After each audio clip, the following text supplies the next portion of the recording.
मेरठ का शास्त्री नगर स्थित central market ध्वस्त होगा। इसके लिए व्यापारियों को 3 महीने में दुकानें खाली करनी होंगी। इसके 2 सप्ताह बाद ध्वस्तीकरण की कार्रवाई शुरू हो जाएगी। आवासीय भवनों में चल रही व्यावसायिक गतिविधि, शोरूम, दुकान और ऑफिस आदि के मामले में सुप्रीम कोर्ट ने व्यापारियों को मंगलवार को बड़ा झटका दे दिया है। इससे व्यापारियों में खलबली मची हुई है। तकरीबन 1,500 ऐसे निर्माण ध्वस्त होंगे जो अवैध रूप से बने हुए हैं। सेंट्रल मार्केट में 95 प्लॉट ही व्यावसायिक हैं, जबकि शोरूम कॉम्प्लेक्स समेत 1500 दुकानें बन गई हैं। सेक्टर 2 में 47 और सेक्टर 6 में 48 नक्शे ही व्यावसायिक स्वीकृत वाले हैं। सुप्रीम कोर्ट के आदेश के बाद से बाजार को लेकर तरह तरह की चर्चाएं शुरू हो गई हैं। व्यापारियों का कहना है कि 661/6 के मामले में ध्वस्तीकरण के आदेश हुए हैं। ऐसे में इसी का ध्वस्तीकरण होगा। आइए आपको ले चलते हैं सीधा सेंट्रल मार्केट। देखिए मोहम्मद मुस्तकीम और संकल्प रघुवंशी की ये रिपोर्ट। आज हम खड़े हैं मेरठ के सेंट्रल मार्केट एरिया में। मेरठ के पॉश और बड़े इलाकों में, बड़े बाजारों में इसका नाम शुमार किया जाता है, मगर आज ये चर्चाओं में है कुछ और वजह से। दरअसल सुप्रीम कोर्ट ने ऑर्डर दिया है कि यहाँ की 1500 दुकानें आवासीय जगह पर बनी हुई है, इसलिए उनका ध्वस्तीकरण किया जाए। इसके लिए करीब 3 महीने का समय सुप्रीम कोर्ट ने दिया है। इस आदेश के बाद यहाँ बहुत हलचल है, व्यापारियों में खलबली मची हुई है। करीब 15,000 मालिकान और कर्मचारियों की रोजी रोटी पर संकट आन खड़ा हुआ है। आइए बात करते हैं यहाँ के व्यापारियों से और जानते हैं कि आगे इनकी क्या रणनीति रहेगी। शुभ नाम बताएं। किशोर वाधवा। किशोर वाधवा जी, ये जो सेंट्रल मार्केट का मामला हुआ है, सुप्रीम कोर्ट ने इसमें आदेश जारी किया है, तो इसमें क्या है आदेश और क्या इसमें समस्या थी, क्या कारण रहे, थोड़ा सा देखिए, लगभग 1985 में ये अलॉटमेंट हुए थे सारे, और 89-90 में पूरा डेवलप हो गया था। लगभग बाजार बनना शुरू हो गया था, 20-50 दुकानें बन गई। उस समय पे आवास विकास ने यहाँ कुछ कमर्शियल गतिविधियों के लिए कोई प्लॉट छोड़े नहीं। 0.5% सुना है जो छोड़े हैं, और यहाँ आबादी 6-7 लाख की है, और यहाँ की जरूरत के हिसाब से बाजार बनता रहा, बढ़ता रहा, दुकानें बनती रही, और आज इतना बड़ा बाजार हो गया कि ये पश्चिम उत्तर प्रदेश में बड़े नामों में गिना जाता है। और त्रुटि कुछ नहीं इसमें। हमको तो उस समय ये भी नहीं मालूम था कि आवासीय क्या होता है और कमर्शियल क्या होता है। हमें तो पता था कि दुकान है, हमने दुकानें खरीद ली और अपने व्यापार शुरू कर दिए। सन 2005 या 7 में इन लोगों के नोटिस आते हैं हमारे पास कि ऐसे ऐसे आप यहाँ गलत बैठे हैं, आप लोगों ने अवैध निर्माण किया है, तो इसकी हमें जानकारी मिली। हम लोग इनके नोटिस के अगेंस्ट हाई कोर्ट में गए, जहां हमें ध्वस्तीकरण के ऑर्डर दिए गए और बाकी समस्त बिल्डिंगों को भी ध्वस्तीकरण का ऑर्डर मिला। उसके बाद हम सुप्रीम कोर्ट पहुंचे 2014 में, जहां हमें स्टे मिल गया, और अब 17 दिसंबर को फिर इसका दोबारा फैसला आया है कि हाई कोर्ट के ऑर्डर को ही कंफर्म करते हैं, और ध्वस्तीकरण का ऑर्डर हो गया।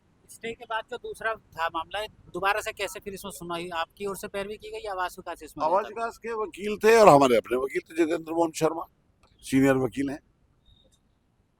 इससे लगभग कितने लोग प्रभावित होंगे? देखिए, हमारी जो बिल्डिंग है इसमें लगभग 22 शॉप हैं और 80 लोग इसमें काम करते हैं, और लगभग 100 परिवार और 250 लोग इसमें प्रभावित हैं। वीर जी, अपना नाम बताएं और अपनी कौन सी दुकान है जो? हर्षवर्धन सिंह जी। अच्छा, सरदार जी प्रिंट पैलेस जी। ये जो ऑर्डर आया है जो सुप्रीम कोर्ट का, तो इससे क्या प्रभावित होगा आपके हिसाब से? इससे तो सारा जो है बाजार, जो है मार्केट प्रभावित है जी। सबके हम जो डाउन थे वो सब खत्म हो गए जी। क्या है, सारा परिवार जो है परेशान है इसमें। आपकी दुकान है, इसमें कितने कर्मचारी हैं? हमारे कर्मचारी 2 हैं जी। आपका क्या शुभ नाम है और अपनी कौन सी दुकान है यहाँ पर? ठाकुर अंजनी सिंह नाम है, और इसमें अपना भी ऑफिस है। मैं लीगल एडवाइजर हूँ, एडवोकेट की अपने ऑफिस अपना। बताएं। अपनी दुकान यहाँ कितने समय से लगभग? हो गए करीब 7-8 साल। 7-8। तो जो कोर्ट का ऑर्डर आया है, तो उससे क्या प्रभावित होगा? कोर्ट के ऑर्डर से तो सारा ही कुछ प्रभावित हो जाएगा। मान लीजिए, अभी तो कंसल्ट करके हम रिवीजन में जाना चाह रहे हैं, रिपिटिशन दाखिल कर रहे हैं, मर्सी अपील दाखिल कर रहे हैं, जिससे हमें राहत मिल जाए माननीय सुप्रीम कोर्ट का। क्योंकि सुप्रीम कोर्ट के फैसले से तो माननीय सुप्रीम कोर्ट ही राहत दे सकता है। और चूंकि यही नहीं है जो माननीय सुप्रीम कोर्ट का फैसला है कि उन्होंने एक तो डायरेक्शन दिया और दूसरा उन्होंने डिसीजन दिया।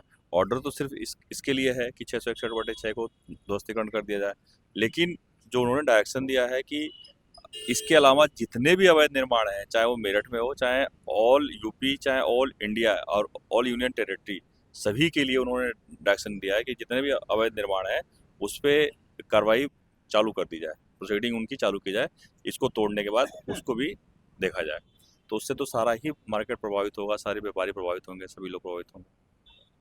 तो अब इसमें अगला कदम क्या रहेगा आपका? अगला कदम तो यही है कि अभी सरकार के समक्ष हम समन्वय नीति के लिए प्रत्यापन प्रस्तुत करेंगे और उस प्रत्यापन की भी कॉपी लेके और माननीय सुप्रीम कोर्ट में हम मर्सी पिटीशन और जो क्या बोलते हैं कि रिमाइंडर लगाते हैं, रिपिटीशन पुनः विचार याचिका दाखिल करेंगे, जो हम पे फुल बेंच में जाने के लिए कि माननीय सुप्रीम कोर्ट कुछ राहत दे दे हमें। महिपाल सिंह मलिक हूँ, मैं महामंत्री भी रहा हूँ यहाँ, और ये रंगोली गारमेंट मेरी दुकान है। ये जो आवास विकास 1973 में बनाया गया था हमारी उत्तर प्रदेश सरकार ने, इसका मतलब मैं अभी देख रहा था गूगल पे, इसका मतलब ये था कि निम्न आय मध्यम आय वर्ग के लोगों के लिए आवास देना, उन्हें बसाना। और शुरुआत में इन लोगों ने जो है बाजार में जो है इतनी जगह नहीं छोड़ी, ना कोई अस्पतालों के लिए छोड़ी, ना कोई स्कूल के लिए छोड़ी, ना बाजारों के लिए छोड़ी।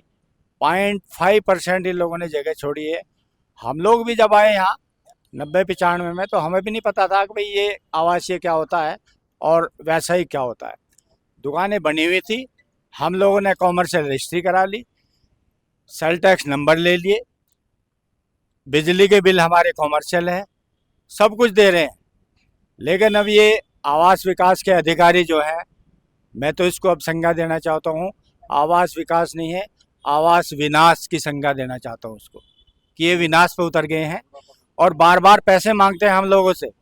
और ये लोग सुप्रीम कोर्ट चले गए, एक छोटी सी पीछे दुकान बननी थी, उसके कुछ पैसे वैसे इन लोगों ने इस हिसाब से बहुत ज़्यादा पैसे मांगे, वो कुछ व्यापारियों ने नहीं दे पाए, तो ये लोग हाई कोर्ट गए, हाई कोर्ट ने ऑर्डर दे दिए।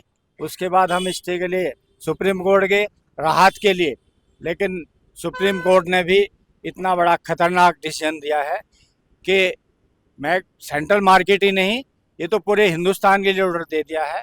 इस तरह तो सब लोग सड़क पे आ जाएंगे और बर्बाद हो जाएंगे।